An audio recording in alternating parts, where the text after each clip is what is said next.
Hi, welcome to Saturday Sessions. I would like to do something that I did last Saturday, and that is to split these videos into two parts. The first part is to really tackle the idea of objectifying women. Why do you objectify women in the pornography addiction? What are some of the things that maybe would lead you to do that? Or you think to yourself, no, come on, Doc Walter, I don't objectify women. And here's some questions to ask. So we're going to look into that. And then the second video, the second part, really is a strategy.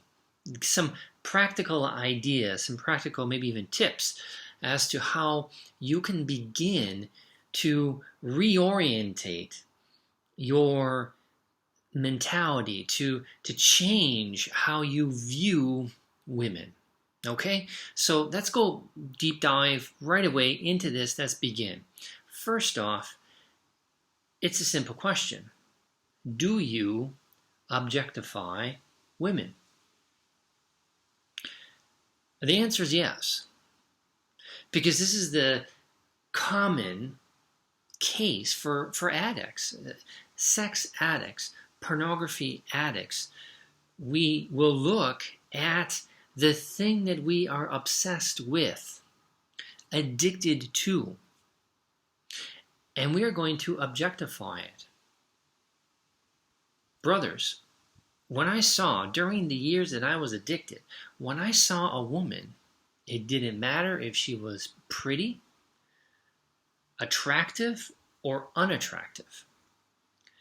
What I would do is I had a very, very dirty mind. I had dirty thoughts. I was objectifying this person that I was seeing, but I was dehumanizing her. It didn't matter if it was a girl in her 20s, a young woman in her 20s, to a woman in her 40s, to, yes, even someone in their 50s. I was objectifying them. I would say even to the point of debasing them. I was not looking at that individual as an actual person, as a mother, as a daughter, as a sister. I was looking at that person not as a person, but as an object for my sexual gratification, for my fantasy, especially if, in my case, I knew that there would be nothing that I could do.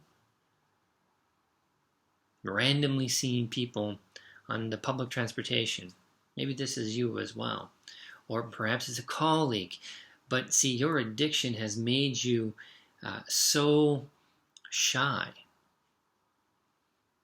that you're not going to actually go after that woman that you want, after that person that you are attracted to, but instead you're going to fantasize about them.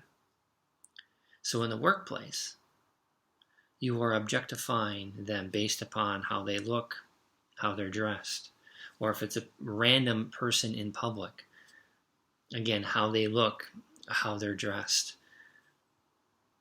Maybe you are imagining them naked.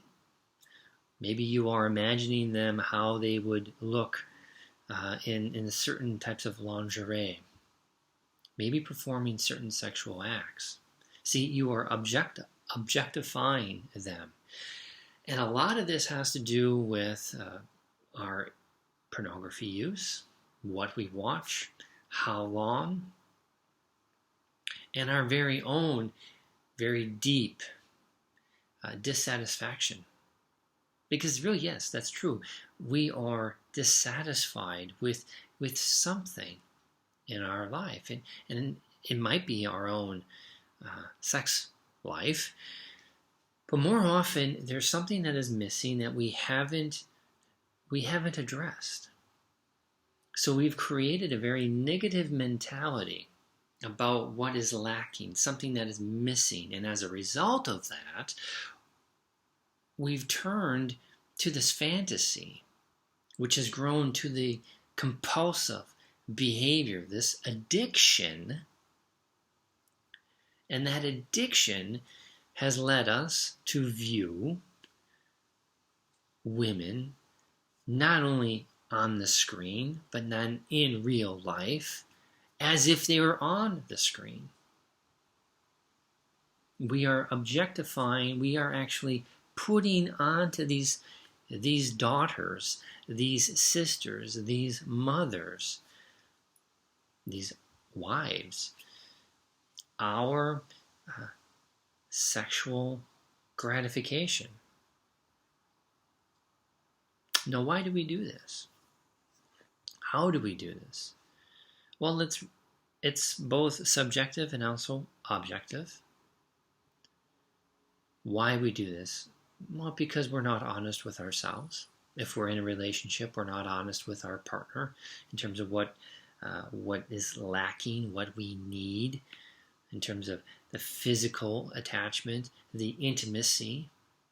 We may have an intellectual intimacy with that significant other. We might have what we may consider to be a healthy emotional, I would argue no, but we may think that we have a healthy emotional intimacy, but that physical intimacy is lacking. Well, have you had that discussion, that conversation? Probably not. So you are projecting what you want.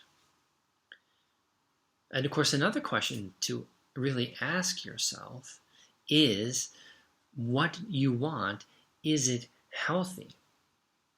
See, so much of the pornography that is being consumed today is full of, well, if not blatant racism, it's full of violence.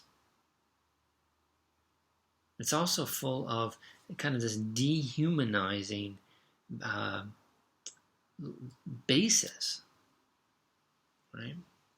Turning young women into objects for our sexual gratification. So it's not a surprise then that it's very difficult to operate in the real life without objectifying those women. I want you to take a moment here. Grab your journal or a notebook or a piece of paper, and I want you to write out how you objectify women, whether that be at the workplace or perhaps just randomly in public. How do you objectify women? And in part 2, we're going to come up with some strategies and maybe some tactics of how to stop objectifying.